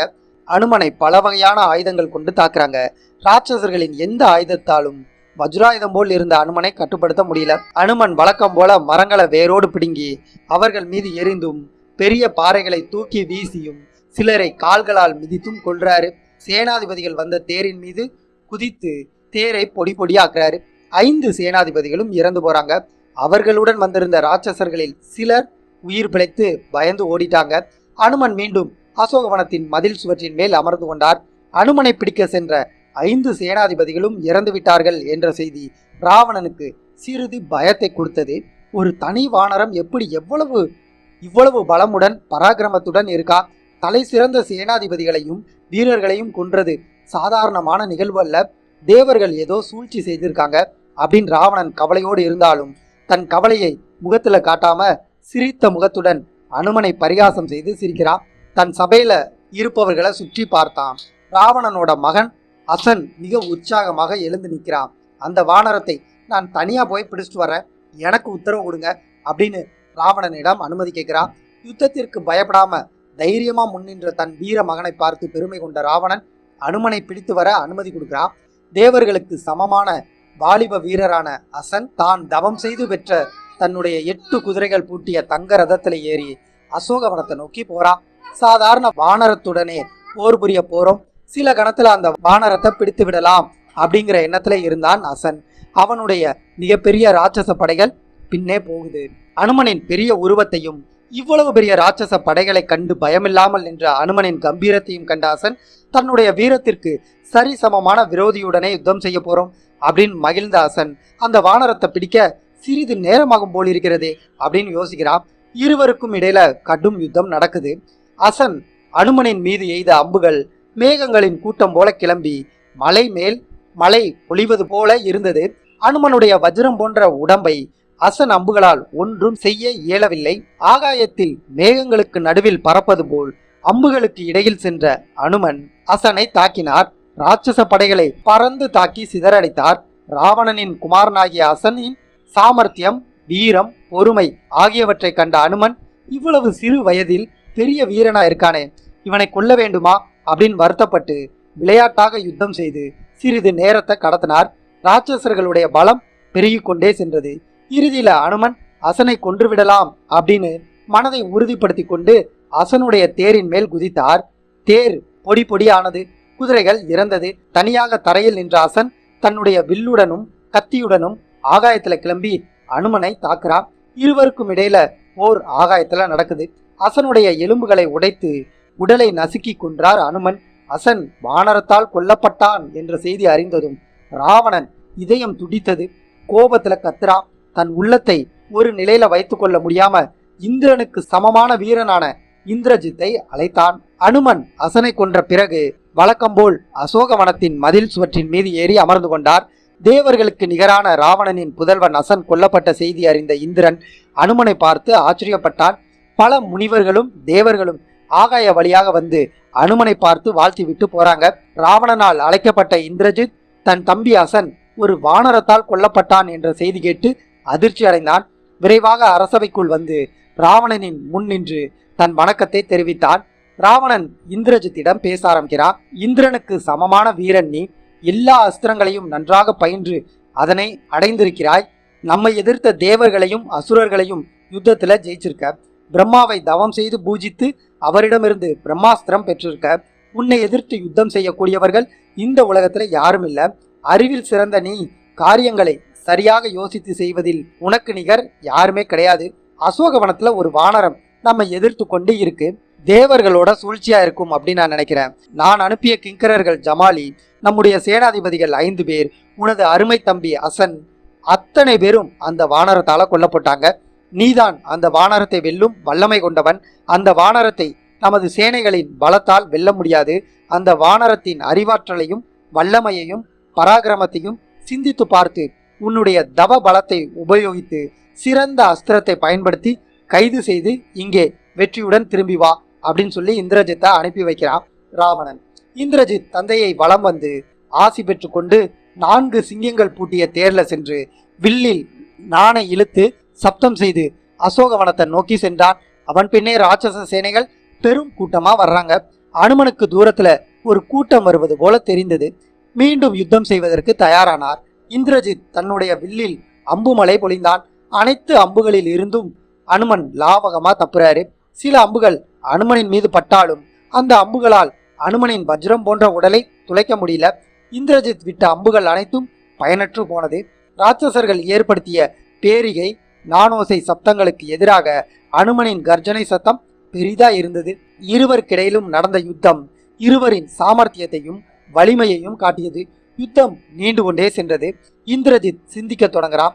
எத்தனை அம்புகள் விட்டாலும் இந்த வானரத்தை ஒன்றும் செய்ய முடியல. தந்தை சொன்னது முற்றிலும் சரிதான்.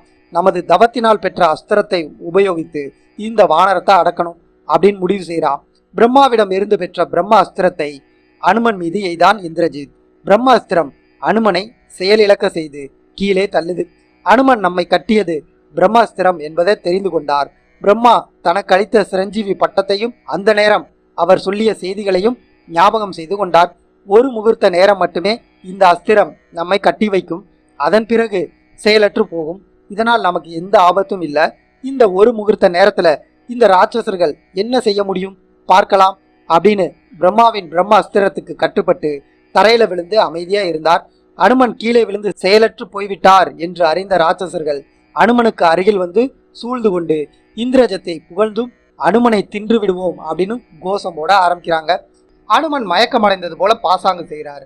அப்படியே விட்டால் இந்த வானரம் திடீர் என்று எழுந்து நம்ம தாக்கக்கூடும், அவரை உடனே கயிற்றால கட்டிவிடலாம் அப்படின்னு ஒரு ராட்சசன் சொல்றா. அருகில் இருந்த ராட்சசர்கள் அனைவரும் ஆமோதித்து ஒரு பெரிய கயிற்றை கொண்டு வந்து அனுமனை கட்டுறாங்க.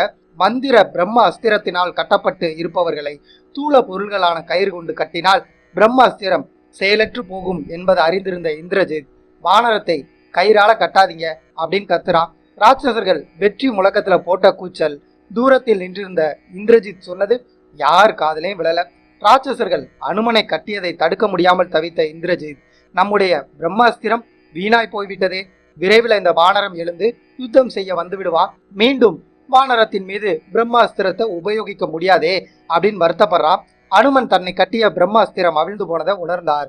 சாதாரண கயிற்றினால் கட்டப்பட்டிருப்பதை பார்த்த அனுமன் தன் வலிமையினால ஒரு கணத்துல இந்த கயிற்றை அறுத்துடலாம், ஆனா கயிற்றை அறுக்காமல் நாம இப்படியே இருப்போம், இவர்கள் நம்மை ராவணன் கிட்ட அழைச்சிட்டு போவாங்க, அவங்கிட்ட பேசுவதற்கு நமக்கு வாய்ப்பு கிடைக்கும், இதை பயன்படுத்தி கொண்டு ராவணனை சந்தித்து அவனை பயமுறுத்தி வைக்கலாம் அப்படின்னு அனுமன் அமைதியா இருக்கார்.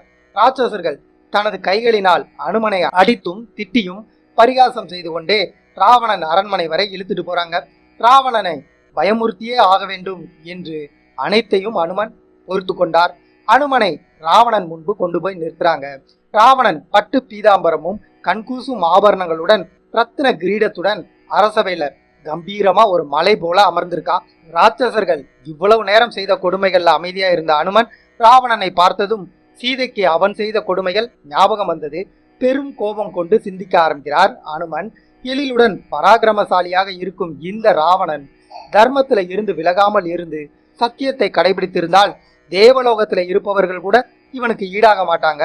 ராவணன் தான் பெற்ற வரங்களையும் மேன்மையையும் தவறான காரியங்கள் செய்து அனைத்தையும் இழந்து விட்டானே அப்படின்னு அவன் மேல பரிதாபப்படுறார். ராவணன் தன் மந்திரிகளிடம் யார் இந்த வானரம், இலங்கைக்குள் எதற்காக வந்தான் அப்படின்னு விசாரியுங்கள் அப்படின்னு உத்தரவிடுறான். மந்திரிகளில் ஒருவரான பிரகஸ்தன் என்பவன் அனுமனிடம் வந்து, வானரனே, யார் நீ, எதற்காக இங்கே வந்தாய், வானர வேடம் அணிந்து வந்திருக்கிறாயா, உன்னை அனுப்பியது யார், இந்திரனா இல்லை குபேரனா, வேறு யாராவது உன்னை ஏவினார்களா, உண்மையை சொல்லிவிட்டால் இங்கிருந்து நீ உயிரோடு தப்பிக்கலாம், மறைக்காமல் சொல், இல்லைனா இங்கிருந்து உயிரோடு போக முடியாது அப்படின்னு சொல்றான். அனுமன் பேச ஆரம்பிக்கிறாரு. இந்திரனாவது குபேரனாவது யாரும் என்ன அனுப்பல, வேடம் அணிந்து கொண்டு நான் இங்கு வரல, வானர அரசனான சுக்ரீவனின் தூதுவனா நான் இங்க வந்திருக்கேன், ராட்சச அரசனான ராவணனை பார்க்க விரும்பினேன், அதுக்கு சரியான அனுமதி எனக்கு கிடைக்காது அப்படிங்கிறது தெரியும், அதுக்காக வனத்தை அளித்தேன், என்னை கொல்ல வந்தவர்களை நான் அளித்தேன், இப்பொழுது உங்கள் முன் நிற்கிறேன், உங்களுக்கு எனது வணக்கத்தை தெரிவித்துக் கொள்றேன். வானர அரசன் சுக்ரீவன் ராவணனை தன் சகோதரனாக பாவித்து உங்களோட நலத்தை விசாரிக்க சொன்னார் அப்படிங்கிற செய்தியை முதல்ல உங்ககிட்ட சொல்லிவிடுறேன் அப்படின்னு சொல்றாரு. அனுமன் மேலும், நான் வானர அரசன் சுக்ரீவனிடமிருந்து வந்திருக்கும் தூதுவன் என்று சொல்லியும் என்னை கயிற்றால் கட்டி வைத்து எனக்கு ஆசனம் தராமல் நிற்க வைத்து பேசி கொண்டிருக்கீங்க, இந்திரஜித்தின் பிரம்ம அஸ்திரத்தினால் நான் வீழ்ந்து விட்டேன், நான் கைதி அப்படின்னு நினைச்சிட்டு இருக்கீங்க. இந்திரஜித்துக்கு வரம் கொடுத்த பிரம்மா எனக்கும் சிரஞ்சீவி என்ற வரத்தை கொடுத்திருக்கார். பிரம்மாவின் வரத்திற்கு கட்டுப்பட்டு நான் இவ்வளவு நேரம் அமைதியா இருந்தேன், இப்பொழுது எனக்குரிய ஆசனத்தை நானே ஏற்படுத்தி கொள்றேன் அப்படின்னு அனுமன் தன்னுடைய வாளை பெரிதாக்கி சுருட்டி ஆசனம் செய்து அதன் மேல் அமர்ந்து பேச ஆரம்பிக்கிறார். தசரதனோட மூத்த குமாரன் ராமர் தனது தந்தையின் சத்தியத்தை காப்பாற்ற வனவாசம் மேற்கொண்டார். அப்பொழுது ஒரு ராட்சசன் வஞ்சகமாக ஏமாற்றி அவரது மனைவி சீதையை தர்மத்திற்கு விரோதமா தூக்கிட்டு போயிட்டான். ராமர் சீதையை தேடிக்கொண்டிருக்கும் நேரத்துல சுக்ரீவனிடம் நட்பு கொண்டார். யாராலும் அழிக்க முடியாத வலிமை பொருந்திய வாளியை ராமர் பதம் செய்து சுக்ரீவனுக்கு அரச பதவியை பெற்று தந்தார்.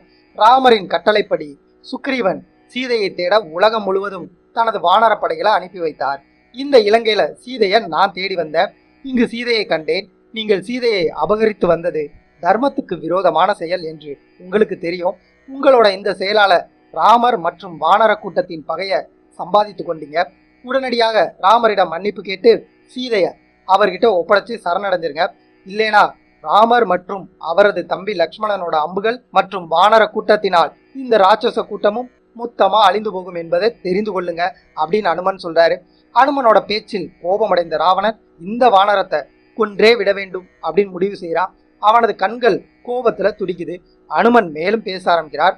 புத்திமான்கள் தர்மத்துக்கு எதிராக செயல்பட்டு தங்களுக்கு ஆபத்தை ஏற்படுத்தி கொள்ள மாட்டாங்க. தங்களோட இந்த செயலால இத்தனை நாட்கள் நீங்கள் செய்த தவங்கள் எல்லாம் அழிந்து போகும். உங்களுடைய தவ பலன்களின் வலிமை எல்லாம் ராமரின் முன்பு தோற்று போகும். நீங்கள் பிழைக்க இப்பொழுது ஒரே ஒரு வழி மட்டுமே உள்ளது. ராமரை சரணடைவதை தவிர வேறு வழி இல்லை. சிந்தித்து பார்த்து உண்மையை உணர்ந்து கொள்ளுங்கள். ராம தூதனான எனது சொல்லை மதித்து நல்வழியில சென்று பிழைத்து கொள்ளுங்கள் அப்படின்னு சொல்லி முடிக்கிறார் அனுமன். அனுமனிடம் நிறுத்து உனது பேச்சை அப்படின்னு கர்ஜனை செய்த ராவணன் இந்த வானரத்தை முதல்ல கொல்லுங்க அப்படின்னு கத்துறா.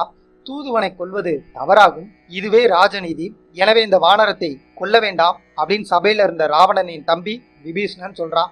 அதுக்கு ராவணன், எனது மகன் அசன் உட்பட நம்முடைய சேனாதிபதிகள் மற்றும் ராட்சச சேனைகள் பலரை இந்த வானரம் கொன்றிருக்கான். பாவ காரியத்தை செய்த இந்த வானரத்தை கொல்வதுல தவறு ஒன்றும் கிடையாது. அதற்கு விபீஷணன், இந்த வானரம் குற்றம் செய்தவனாய் இருந்தாலும் அனைத்தும் பிறருடைய ஏவல்னால செஞ்சிருக்கா. ஏவியவர்களை விட்டுவிட்டு தூதுவனாக வந்தவனை தண்டிப்பதில் எந்த பயனும் இல்லை. அந்த வானரத்தை அனுப்பியவர்களை தண்டிப்பதற்கு ஏற்ற வழியை தேடுங்க. இந்த வானரத்தை உயிரோடு அனுப்பினால் மட்டுமே அவர்களிடம் சென்று சீதை இங்கிருக்கும் செய்தியை சொல்லுவான். செய்தி கேட்டதும் அவர்கள் அனைவரும் நம்மை தாக்க இங்க வருவாங்க. அவர்களை நம்முடைய பலத்தால் தண்டிக்கலாம். இப்பொழுது தண்டிக்க எண்ணினால் இந்த வானரத்தின் அங்கம் எதையாவது ஊனப்படுத்தி விடுங்கள் அப்படின்னு சொல்லி முடிக்கிறார் விபீஷணன். இந்த யோசனைக்கு ஒப்புக்கொண்ட ராவணன் வானரத்தின் லட்சண உறுப்பான வாளில் நெருப்பை வைத்து வெளியே துரத்தி விடுங்கள். வாள் எரிந்து வாள் இல்லாமல் அவலட்சணமா இருக்கட்டும் அப்படின்னு தன்னோட சேவகர்களுக்கு உத்தரவிடலாம். அனுமனை ராட்சச வீரர்கள் அரண்மனையை விட்டு வெளியே அழைத்து வந்து தெருக்கள் வழியா இழுத்துட்டு வர்றாங்க. ராட்சச கூட்டம் சுற்றி நின்று அனுமனை திட்டியும் பரிகாசம் செய்தும் கோஷம் போட்டும் பெருமகிழ்ச்சி அடைகிறாங்க. ராவணன் உத்தரவிட்டபடி வாளில் நெருப்பை வைக்கட்டும், அதன் பிறகு நமது சக்தியை இந்த ராட்சசர்களுக்கு காண்பிக்கலாம் அப்படின்னு எல்லாத்தையும் பொறுத்து கொண்டு அனுமன் அமைதியா இருக்கார். அனுமனின் வாள்ல எண்ணெயை தடவி துணியை சுற்றி நெருப்பை வைத்து இழுத்துட்டு போறாங்க ராட்சசர்கள். அசோகவனத்துல சீதைக்கு பாதுகாப்பாக நின்ற ராட்சசிகள் சீதையிடம், உன்னிடம் பேசிட்டு சென்ற அந்த வானரத்தின் வாள்ல நெருப்பை பற்ற வைத்து தெரு தெருவா இழுத்துட்டு போறாங்க அப்படின்னு சொல்லி சிரிக்கிறாங்க. சீதை அவள் அருகே அக்னியை மூட்டினாள்.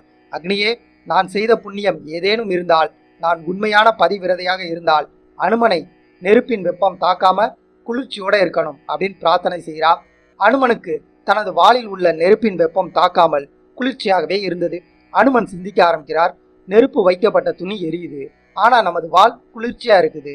நமது தந்தை வாயு பகவானுக்கு மரியாதை செய்ய அக்னி பகவான் தன்னை சுடவில்லை அப்படின்னு எண்ணிய அனுமன் இந்த சந்தர்ப்பத்தை பயன்படுத்தி கொள்ளலாம் யோசிக்கிறாரு. தன்னை பரிகாசம் செய்த ராட்சசர்களின் மீது அனுமனுக்கு கோபம் அதிகரிக்குது. தன்னை கட்டியிருக்கும் கயிற்றை உதறி அறுத்தார். தனது உருவத்தை பெரிதாக்கினார். எரியும் வாளுடன் ஒவ்வொரு மாளிகையாக குதித்து தாவி வாளில் உள்ள நெருப்பை ஒவ்வொரு மாளிகைக்கும் வைக்கிறார். பெரும் காற்று நெருப்பிற்கு உதவி செய்தது. ஒவ்வொரு மாளிகையும் முழுமையா எரிய தொடங்குது. சிறிது நேரத்துல இலங்கை நகரமே வானளவு நெருப்புல எரியுது. ராட்சசர்கள் அனைவரும் கதறிக்கொண்டே ஓடுறாங்க. தனது வாளில் உள்ள நெருப்பை கடல் நீர்ல அனுமன் அணைத்து கொண்டார். அனுமன் உயரமான திருகுட மலை மேல் ஏறி நின்று எரியும் இலங்கையை பார்த்து மகிழ்றார். உடனே நாம் தவறு செய்து விட்டோமோ அப்படின்னு எண்ணிய அனுமன் திடுக்கிட்டு அதிர்றார். எவ்வளவு சாமர்த்தியமும் வலிமையும் நம்மிடம் இருந்தாலும் கோபத்தை அடக்க முடியாம மதி இழந்துட்டோமே அப்படின்னு யோசிக்கிறாரு. இந்த இலங்கை நகரத்துல பெரும் தீயை உண்டாக்கி விட்டோம். இந்த நெருப்புல சீதையும் எரிந்து போயிருப்பாளோ? சீதையை ராட்சசிகள் கொல்வதற்கு முன்பாக நாம் கொன்றுவிட்டோம்.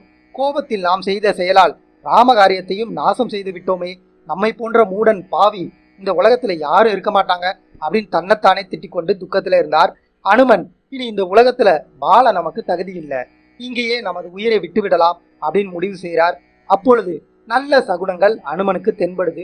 உடனே சிந்திக்க ஆரம்பிக்கிறார். தனது வாளில் உள்ள நெருப்பு நம்மை சுடாத போது அறநெறி தவறாமல் சத்தியத்தை கடைபிடிக்கும் ராமரின் மனைவி சீதையை நெருப்பு எப்படி சுடும்? கற்பு கரிசியாக இருக்கும் சீதை இந்த நெருப்பில் அழிந்திருக்க மாட்டார்.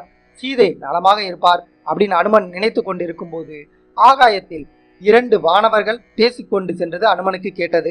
அனுமன் இலங்கையில இந்த அற்புதமான செயலை செய்திருக்கார். இலங்கையில சீதை இருக்கும் இடம் தவிர மற்ற அனைத்து இடங்களும் பற்றி எரியுது.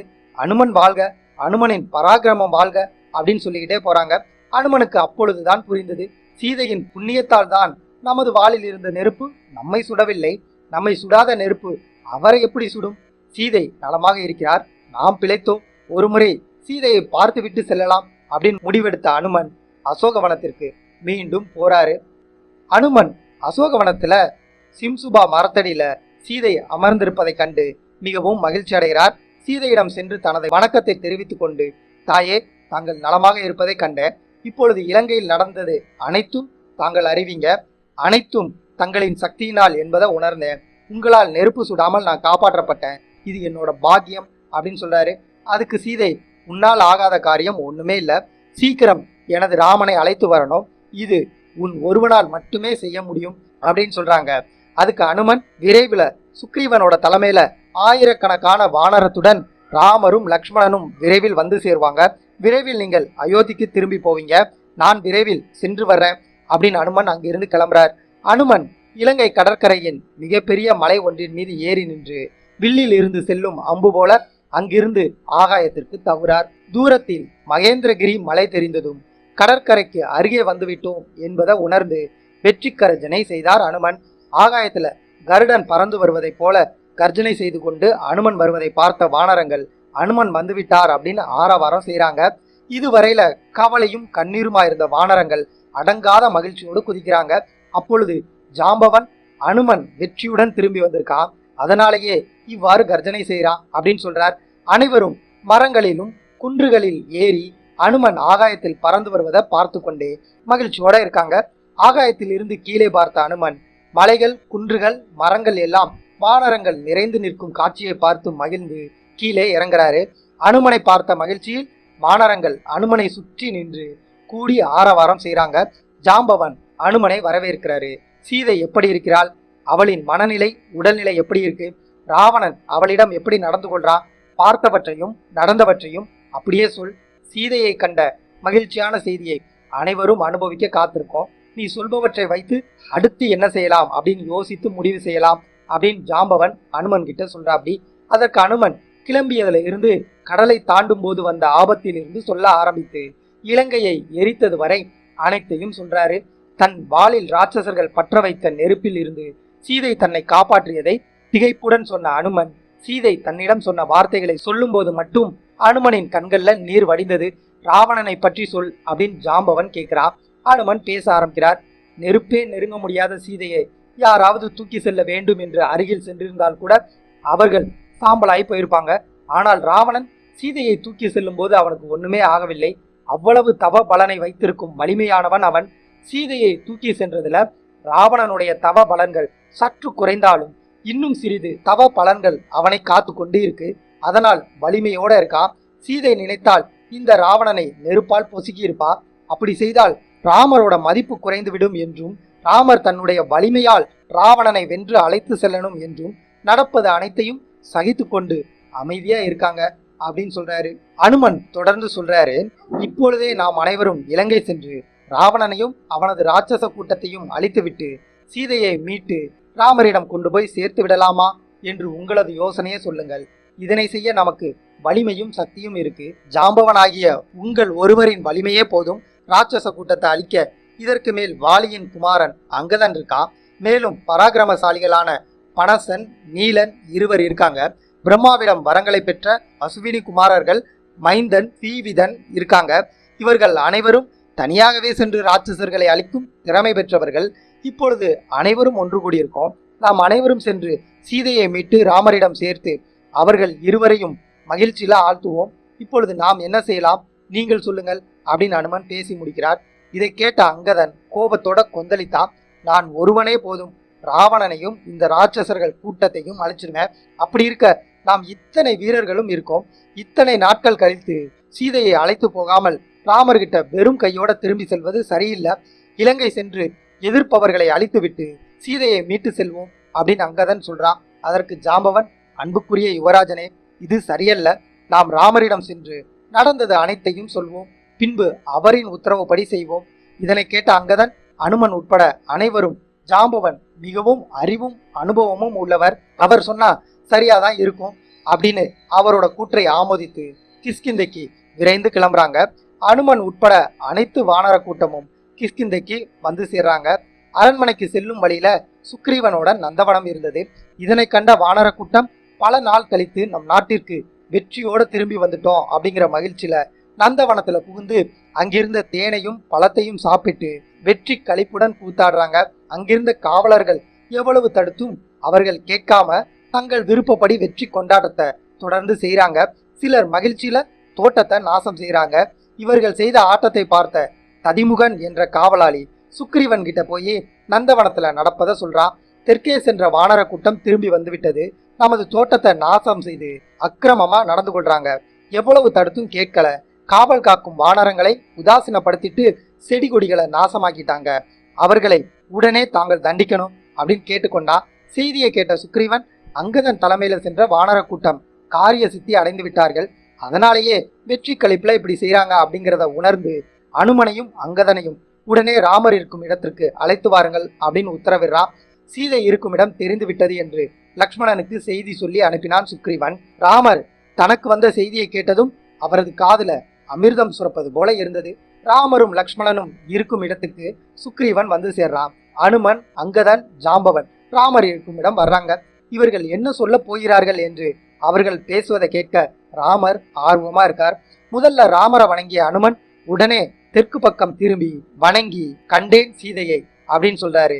அனுமனது இச்செயலானது முதல்ல தெற்கே சீதை உயிருடன் நலமாயிருக்கார் என்பதை சொல்லாலும் ராட்சசர்களிடம் அகப்பட்டு இத்தனை நாட்கள் கழித்தும் பதிவிரதையாய் இருக்கிறாள் என்பதை சொல்லாமல் தனது செயலால் குறிப்பில் உணர்த்தியது. அனுமனின் சாமர்த்தியத்தையும் அறிவு கூர்மையையும் ராமருக்கு உணர்த்தியது. ராமர் அனுமனை கட்டி அணைத்து பரவசப்படுத்துகிறார். ராமர் வந்தவர்களிடம் பேச ஆரம்பிக்கிறார். சீதையை எங்கே கண்டீர்கள்? எப்படி இருக்கிறாள்? பார்த்தவற்றை விவரமா சொல்லுங்க, என்னால பொறுக்க முடியல, சீக்கிரம் அப்படின்னு அவசரப்படுத்துறார் ராமர். ஜாம்பவன் அனுமனிடம் நடந்தவற்றை நீயே முழுமையா சொல் அப்படின்னு சொல்றாரு. அனுமன் பேச ஆரம்பிக்கிறார். 100 யோஜன தூரத்துல உள்ள இலங்கையில உள்ள அசோகவனத்துல ராட்சசிகள் சுற்றிலும் காவலுக்கு நிற்க சீதை ராமா ராமா என்று உச்சரித்தபடி இருக்கா. கொடூர ராட்சசிகள் வார்த்தைகளால் சீதையை பயமுறுத்தி கொண்டு இருக்காங்க. தரையில படுத்து ஒளி இழந்து கவலை படர்ந்த முகத்துடன் துக்கத்துடன் இருக்காள் சீதை அப்படின்னும் கடற்கரையில கிளம்பியதுல ஆரம்பித்து இலங்கையை எரித்தது வரை அனைத்தையும் விவரமா சொல்றாரு. சீதை ராமருக்கு சொன்ன செய்தியை சொல்லி அவள் கொடுத்த சூடாமணியை ராமர் கிட்ட கொடுக்கிறாரு. அனுமன் சீதையிடம் விரைவாக தங்களுடன் வருவேன் அப்படின்னு சமாதானம் சொல்லிட்டு வந்திருக்கேன் அப்படின்னு சொல்லி முடிக்கிறார் அனுமன். ராமர் சூடாமணியை பார்த்து மகிழ்ச்சியில பரவசம் அடைகிறார். சுக்ரீவன் கிட்ட பேச ஆரம்பிக்கிறார் ராமர். யாராலும் செய்ய முடியாத காரியத்தை அனுமன் செய்து முடித்திருக்கான். சீதைக்கு ஆறுதல் சொல்லி அவளின் உயிரை காப்பாற்றி விட்டு வந்திருக்கான். இங்கே அவள் உயிருடன் இருக்கிறாள் என்ற செய்தியை என்கிட்ட சொல்லி என்னோட உயிரை காப்பாற்றியிருக்கான். இதுக்கு பிரதிபலனாக அனுமனுக்கு நான் என்ன செய்து திருப்தி செய்ய முடியும் அப்படின்னு தெரியல அப்படின்னு சொல்லி ஆனந்த கண்ணீர் விட்டார் ராமர். ராவணனையும் அவனது ராட்சச கூட்டத்தையும் அழிக்க கடலை தாண்டி போகணும். இது ஒரு பெரும் காரியம். இந்த கடலை எப்படி தாண்ட போறோம்? உன்னுடைய சேனைகள் எப்படி கடலை தாண்டும் அப்படின்னு கவலையில மூழ்கிறார் ராமர். ராமரின் கவலையை பார்த்த சுக்ரீவன் பேச ஆரம்பிக்கிறான். நீங்கள் மனத்தளர்ச்சி அடையாதீங்க, சோகத்தை மறந்து சத்திரியனுக்குரிய தைரியத்தோட இருங்க. உங்களுக்கு ஏன் சந்தேகம்? எனது வலிமை மிக்க வீரர்கள் இருக்காங்க, உங்களுக்காக மகிழ்ச்சியோட உயிரையும் கொடுக்க காத்திருக்காங்க. மனக்கவலையை தள்ளி வைத்து விட்டு வானர வீரர்களின் சக்தியை வைத்து எப்படி கடலை தாண்டலாம் என்று உங்களுடைய நுண் அறிவை பயன்படுத்தி ஆராய்ந்து சொல்லுங்க. உங்கள் உத்தரவு எதுவாக இருந்தாலும் அதனை சிறப்பா செய்து முடிக்கிறோம். உங்களையும் லக்ஷ்மணனையும் கடலை தாண்டி இலங்கை கொண்டு போய் சேர்ப்பது எங்களுடைய காரியம். அதனை சிறப்பாக செய்து முடிப்போம். நீங்கள் இலங்கை சென்று ராவணனை வென்று சீதையுடன் திரும்பி வருவீங்க. இதனை உறுதியா நாங்க நம்புறோம் அப்படின்னு ராமரை சுக்ரீவன் உற்சாகப்படுத்துறான். ராமர் அனுமனிடம் இலங்கையின் அமைப்பையும் அங்குள்ள பாதுகாப்பு அமைப்பையும் சொல்லுமாறு கேட்டுக்கொண்டார்.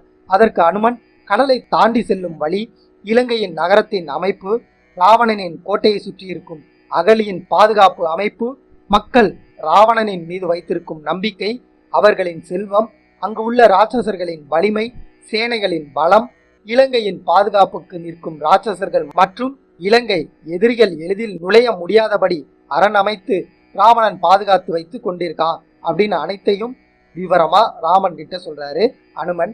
இவ்வளவு பெரிய பாதுகாப்பு அரணை அழித்து உள்ளே செல்லும் வலிமை பெற்ற அங்கதன், ஜாம்பவன், பனசன், நீலன், நலன் போன்ற நிகரற்ற வீரர்கள் இருக்காங்க.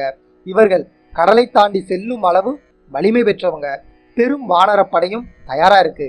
தாங்கள் உத்தரவு கொடுங்கள், அனைத்தையும் அழித்து நாசம் செய்து விடுறோம் அப்படின்னு சொல்றார் அனுமன். ராமர் சுக்ரீவனுடன் ஆலோசித்து யுத்தத்துல வெற்றி தரும் முகூர்த்தமான உத்திர பங்குனி நட்சத்திரத்தன்று கடற்கரை நோக்கி அனைவரும் புறப்பட முடிவு செய்கிறாங்க. இத்துடன் சுந்தரகாண்டம் முடிவடைந்தது. இனி யுத்த காண்டத்தில் சந்திக்கலாம்.